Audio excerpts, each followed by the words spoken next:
السلام علیکم، میرا نام آصف مقبول ہے اور میں اصطلاح.org کے پلیٹ فارم سے آپ سے مخاطب ہوں۔ لاسٹ ہمارے ٹاپک میں ہم نے یہ ڈسکس کیا تھا کہ سوال کریں، ضرور کریں۔ سوال کرنا قباحت نہیں ہے، لیکن سوال کا جواب بر وقت نہ آنا، اس میں اللہ تعالیٰ کی حکمت ہو سکتی ہے۔ اور ایک بات میں آپ کو اور بتاؤں کہ کچھ اللہ تعالیٰ نے بھی حدود و قیود رکھی ہیں سوال کے حوالے سے، یعنی ہم کب سوال کر سکتے ہیں اور کب نہیں کر سکتے۔ دیکھیں، اللہ تعالیٰ جو پہلے کہتا ہے کہ سوال جو ہے وہ ایمان کا معاملہ جو ہے، جتنے بھی ایمانیات ہیں، جتنے بھی ایمانیات کے پہلو ہیں، اس میں آپ ہرگز سوال نہیں کر سکتے، کیونکہ اس میں اگر سوال کریں گے تو اس کا تعلق ہی ایمان سے ہے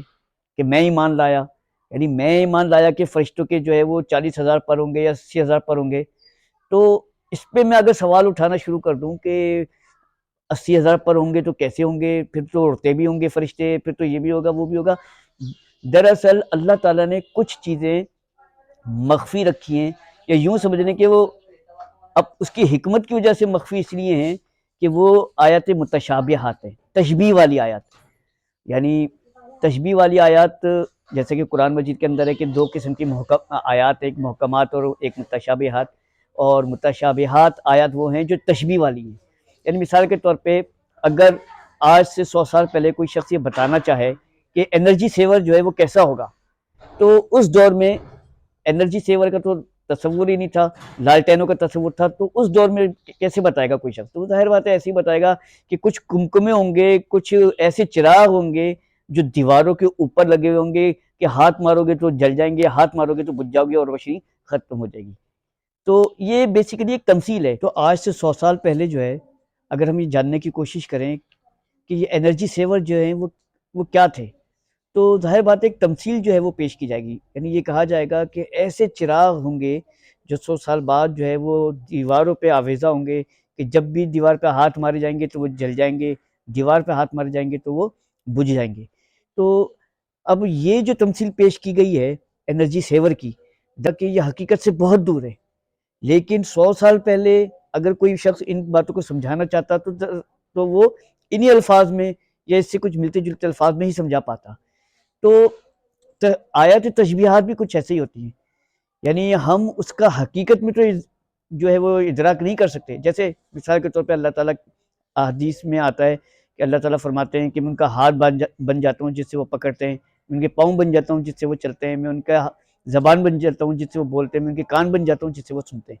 تو کیا اللہ تعالیٰ کے بھی ہاتھ، پاؤں، آنکھیں اور کان ہیں؟ نہیں، ہرگز نہیں۔ یہ ایک بیسیکلی تمثیل ہے۔ اب ہم انسانوں کو سمجھانے کے لیے، کیونکہ ہم جو ہے وہ رب تک پہنچ ہی نہیں سکتے، ہم اس تک رسائی حاصل ہی نہیں کر سکتے، ہم اس تک جو ہے اس کا تصور بھی نہیں کر سکتے کہ ہمارا رب ہوگا کیسا۔ تو تمثیل کی انداز میں سمجھانے کے لیے جو ہے اللہ تعالیٰ جو ہے وہ یہ کہتے ہیں کہ میں ان کا ہاتھ بن جاتا ہوں، میں ان کے پاؤں بن جاتا ہوں جس سے وہ چلتے ہیں۔ تو میں یہ بتانا چاہ رہا تھا کہ آیات محکمات اور آیات متشابہات،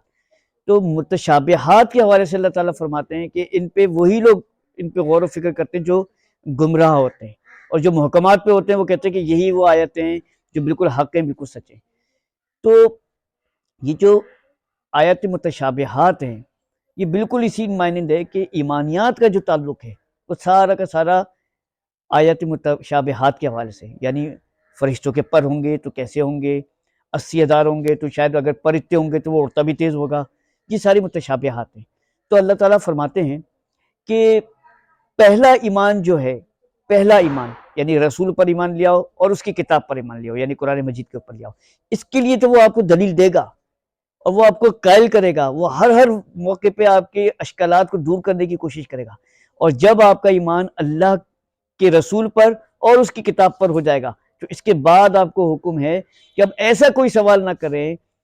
آیات متشابہات کے حوالے سے یا ایمانیات کے حوالے سے، کیونکہ آپ نے پہلا فیصلہ جو ہے وہ آنکھیں بند کر کے کر لیا ہے۔ اس کی میں مثال اس طرح دوں گا کہ ہم اگر آپ سفر کرتے ہیں تو کسی ڈرائیور سے جو ہے اس کا لائسنس نہیں مانگتے، ہم اس سے پوچھتے نہیں ہیں کہ بھائی تمہیں چلانا آتا ہے، یا ہم یہ کہیں کہ بھائی آپ کی ڈرائیونگ کا جو ہے ایک بار ٹرائل لیں گے۔ نہیں، ہم ایک بار اس پہ یقین کر لیتے ہیں اور بس پھر اس کے ساتھ ہمیں یہ یقین ہوتا ہے کہ یہ ہمیں اپنی منزل پر صحیح سلامت لے کے جائے گا۔ تو میں آپ کو یہ بتا رہا تھا کہ کون سے سوالات ایسے ہوتے ہیں کہ جو نہ پوچھے جائیں؟ ان کا تعلق خالصتاً ایمانیات سے ہے، ان کا تعلق خالصتاً آیت متشابہات کی حد سے ہے۔ اس کے علاوہ اللہ تعالیٰ جگہ جگہ اس بات کو فرماتے ہیں کہ کیا تم غور نہیں کرتے، کیا تم میں عقل نہیں ہے، کیا تمہاری عقل ماری گئی ہے؟ اس قسم کی جو ہے اللہ تعالیٰ جگہ جگہ جو ہے وہ اس طریقے سے اپنے قرآن مجید میں فرماتے ہیں۔ تو میں امید کرتا ہوں کہ ان سوالات کے حوالے سے کہ ہمیں کون سے ہمارے حدود اور قیود ہیں جس میں ہم سوالات کر سکتے ہیں، اور کون سی حدود و قیود ہیں جس پہ ہم اپنے سوالات کو اور اپنی عقل کے دروازوں، اپنی عقل کو وا نہیں کر سکتے۔ تو آخر میں یہ چاہوں گا کہ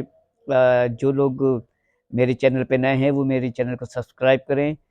بیل آئیکن کو پریس کریں، اس کو لائک کریں، اس کو کمنٹس کریں، اور صدقہ جاریہ کے طور پہ اس کو آگے شیئر کریں۔ بہت بہت شکریہ۔ السلام علیکم۔